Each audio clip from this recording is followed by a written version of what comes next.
قربان جان با چند قد ستون نداری؟ قدی موی سری اتر ای آخه سری اتای ما کلای کو؟ طوری سر شده نظر نداشتیم آخه برای موی سر شد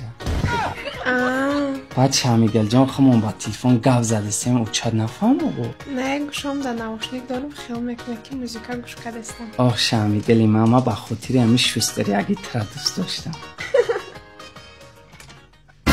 ای اوچا؟ چکا کردسته؟ هیچی نه اوچا جون موزیکا گوش کردستم بتکو گوش کنن قربان را کرس تقدیم میکنن یادم قبلا وقتی بودی همدم دستی تو میگرفتم ای راهی دراز رفتنش آسانه دل مستی دیدار دوست چی قدر دانه یک کسه کوچه زدی چند چیزا مانده زدی در پیش مفتش بود تو مرا ترپیله میگی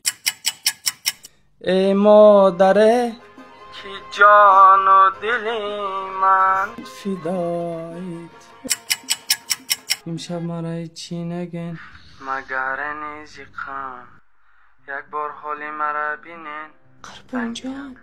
ما امشب میگلم دیگه باید نگو اوچا ما خوب بود اوچایت را